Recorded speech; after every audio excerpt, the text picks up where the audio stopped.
Hello, welcome to my YouTube channel.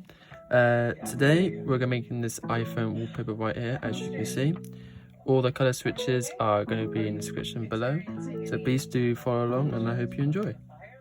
So the first thing you want to do is hit this plus sign, which brings up all these other canvas sizes.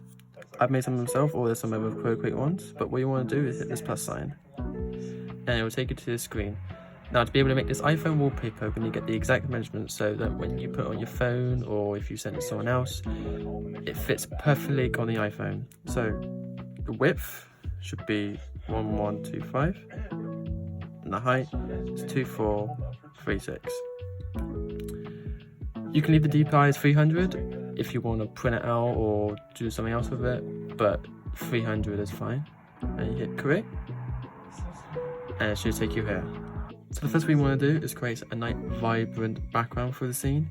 So I'm going to grab this color here, which is all in the color switch down here.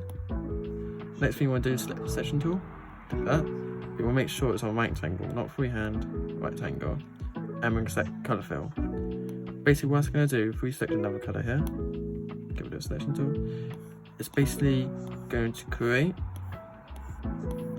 any sort of cube or square we draw, and we use that for a gradient. So first thing we do is enlarge that, so it's about there, and select that, and go for the more brighter one down here.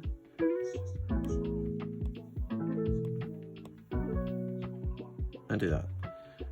So it should look a little bit like that. I might actually bring them up a little bit more. Yep. So then what we want to do is go over here to adjustments and Gaussian blur. Gaussian blur, there we do it, there we go.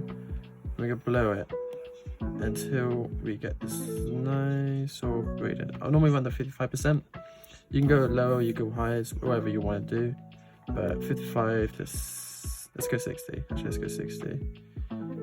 It's probably the best option. There we go, that's the first step.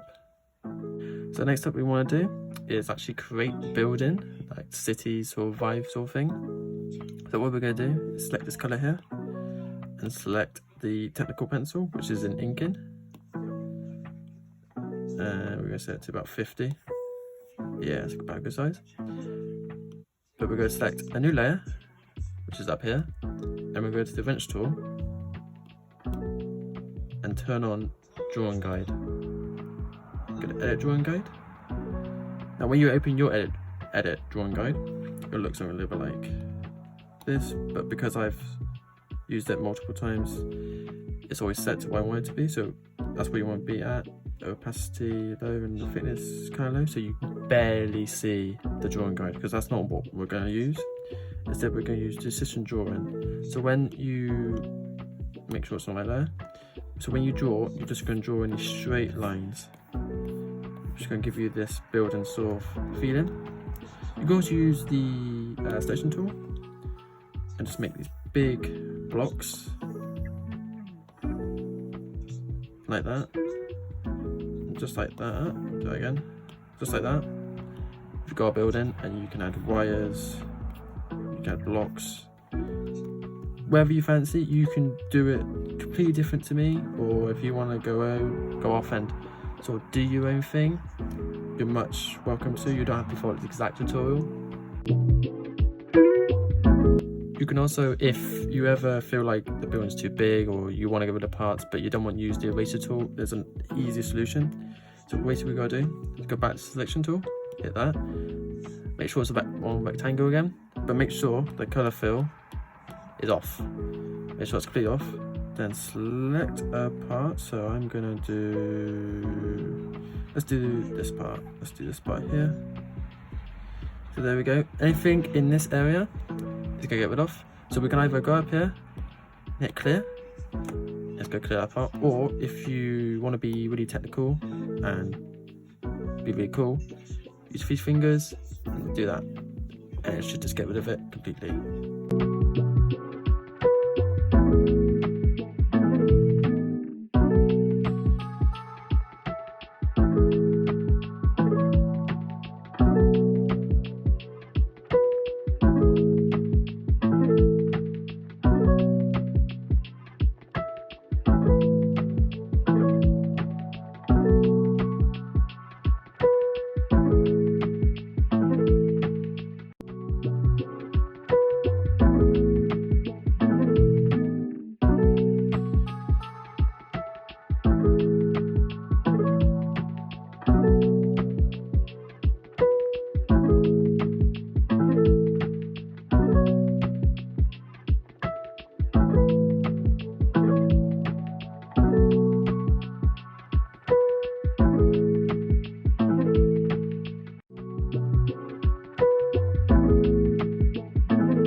So once you're happy with your building, you want to select a new layer and put it under the building layer, as we're going to make some clouds to add something to the background of the scene. So you want to select the ornamental brush. I think it's on the Procreate website, but if I can, I will share it and put it in the description below with also the color switches, and hopefully you should be able to download it quite easily. So we want to do is set 20. Let's make some clouds. So like that, and then get the eraser tool again, like that, and just sort of try and make a cloud. Go back and forth until you get the right shape. I always find that it's easier to draw a shape out, like a basic shape, and then erase it on how you want to view it or how you want your viewers to see it. So we're just trying to get the right shape. Of course, with clouds, there's no really right shape with clouds, as you know, they're random in every single way.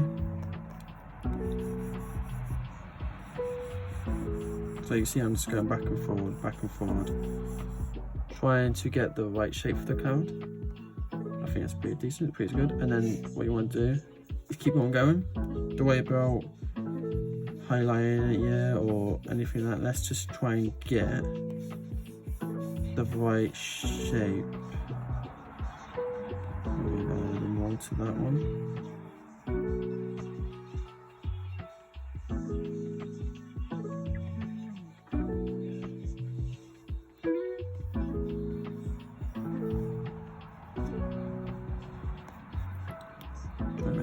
Straight out.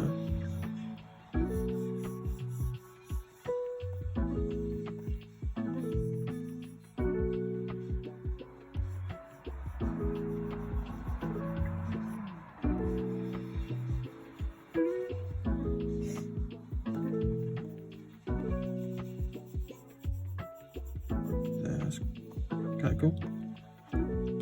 Now once you get to the lower bits, if you think about perspective or anything like that, you want to make sure the clouds are looking far away, so you want to make them sort of smaller.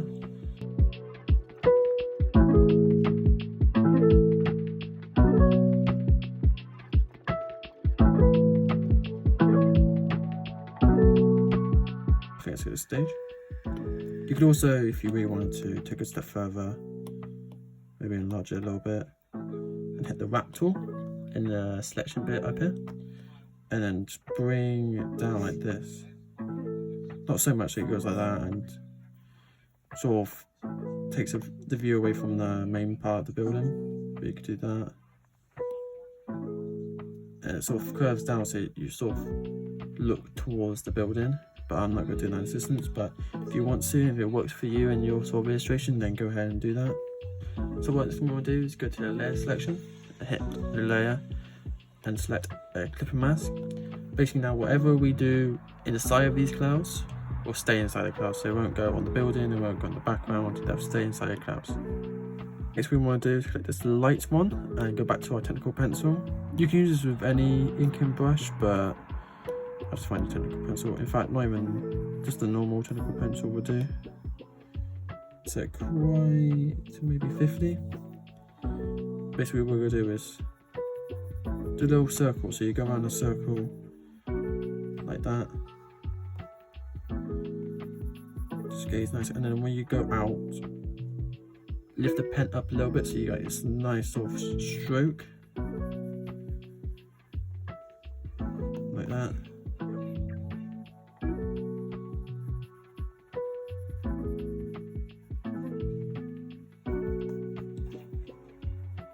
Just getting the highlights in now.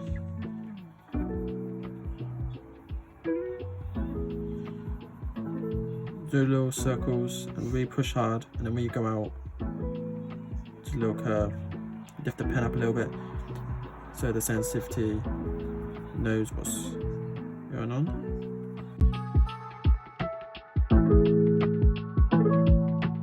I also like to did a little something cool with it as well. We lower the pencil size to about 30 and then do this.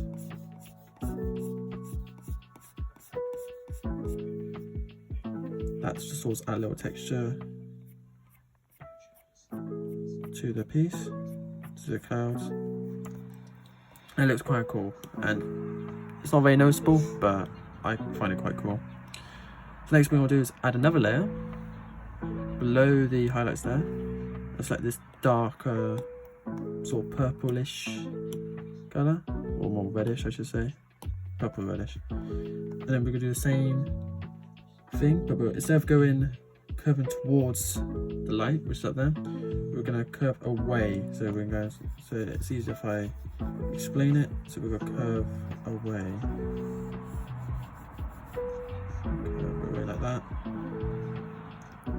In some instances you can do that.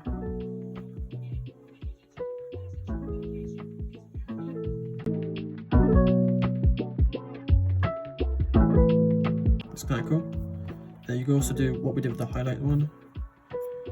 Do little textures as well, like that.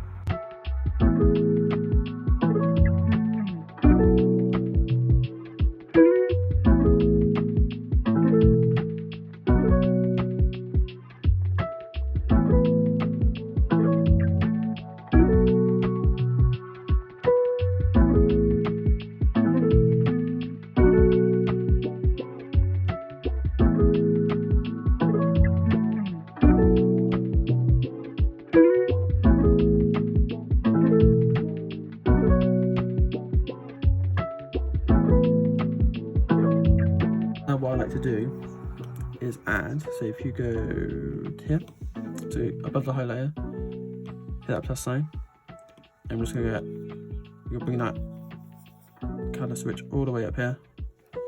Like we did with the buildings and the gradient behind, we're going to put a rectangle here, and then use the gradient below. Now for me that's a little bit too bright, so what we're going to do is reduce the opacity. So we get this nice sort of fog sort of thing, and we're also going to do it on a new layer.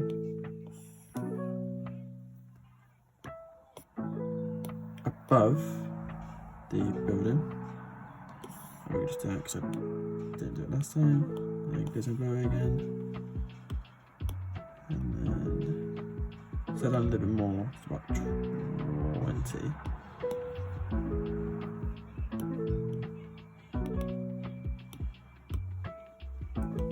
What you can also do to make sure all the values are correct, what you can do is on the colour switch, I like to go with classic more than under disk. If you go with classic and double tap to the left, it should select this sort of grey colour here. You're just going to drop it in there. And then you go scroll down to your adjustments. So obviously you have normal, color dodge, add. You go down to colour.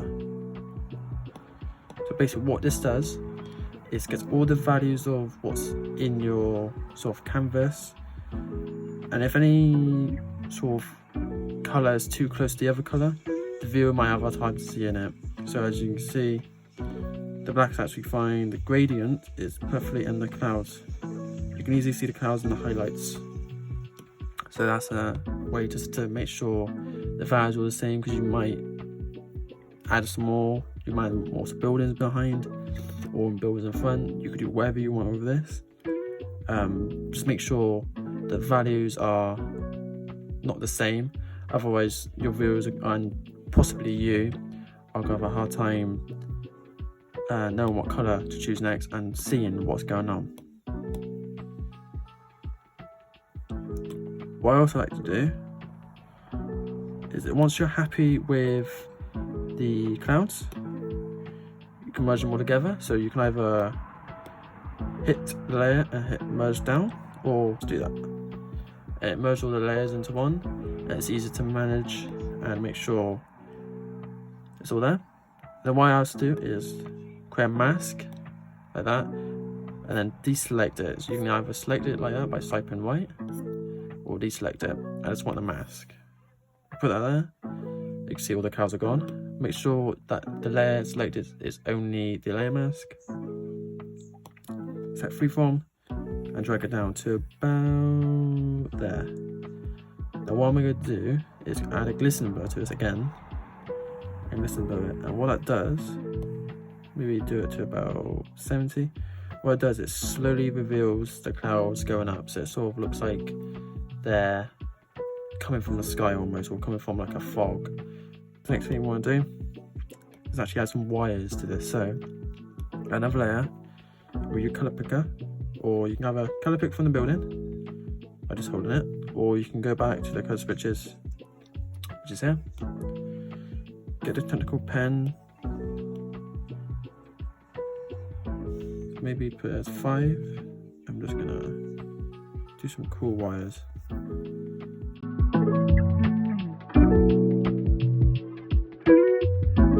What I also like to do is sort of do another wire coming from an existing wire. Just do that. Next thing you want to do is another layer. And this part's quite tricky because I struggle with it as well. We're gonna have some birds just poaching on the wires. So what I like to do is just create a circle as a body and then bring it down.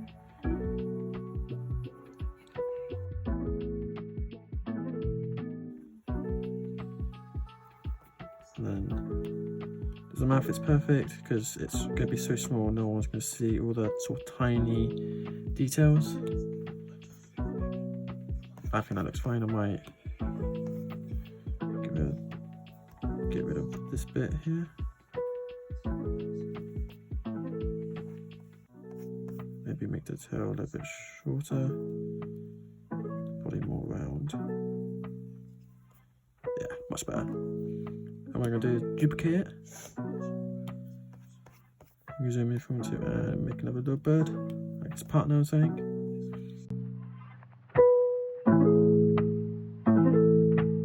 You could even, if you wanted to, I didn't add this in the other one, you could add a sun. Fill it in. Do that. Now what I like to do with the clouds as well, it's all the same thing. Add a mask. Put the mask on. Deselect the sun or moon, depending on what time of day it is. Freeform it. Bring it down to about halfway. Glisten blur it, and you get this nice sort of gradient. Look how cool that looks, eh? Look at that. Next thing you want to do is what I like to do is that it helps with like the color. So right now it's all vibrant, it's all looking good, but we can make it even more better. So what I like to do is group all these layers together. Don't worry about naming the group, and duplicate it, and then find a group. What happens then if you make any mistakes to these changes, you always have the original. So what I like to do is go to adjustments and hue. So basically what this does, you can change the color of it. Like, oh, that's pretty nice. Actually, that's look pretty nice. Might keep that one actually. So you can just duplicate it and keep the original. So you can change the color of it, but I'll leave it around about maybe there, a bit more pinkish. Up the saturation or de-lower the saturation. So maybe just there.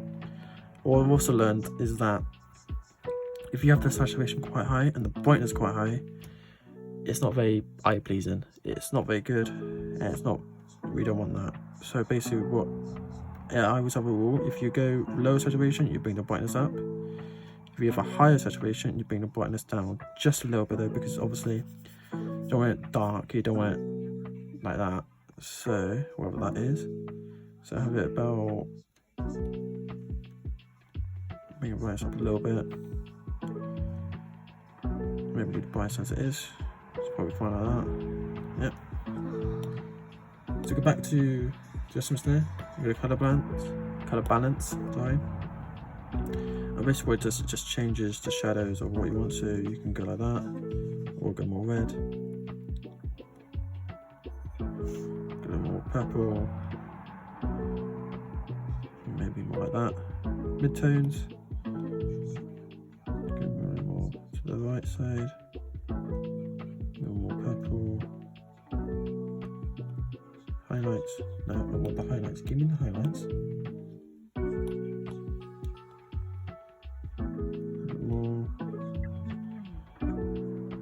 And again, if you're not happy with it, you'll always leave that one and go back to the original. That's why we have the group layer, so we can always go back if we make a mistake or don't like what we did. We can always go back, use this curves, we can do that. A bit like that. Yeah, it's pretty cool. Yep. Oh, this is what I always like to do. So, create another layer. Like we did the moon, have a white, pop it on there, go adjustments, go noise, and then bring it up about 50%. Yeah, let's go 50. Now you can mess around with all the scale and whatever that word is, but I'll just leave it as normal. So then we get like this weird sort of dotted pattern. What we're going to do is go to our layers, go here, and we can go linear burn, color burn, or overlay, or whatnot. So I can go linear burn, and then bring it down. So no one can really see it, but you can, if you zoom in, you've got these like little dots. It's a nice little effect. But yeah, that's pretty much it, guys. I mean, you can change it how you like. You can go back in with different colors and more buildings and behind. Do whatever you want with it, you know, it's your art, it's not my art, it's just that this is just a step by guide to making this wallpaper. So once you're done with it, go share, PNG or whatever, and the same image.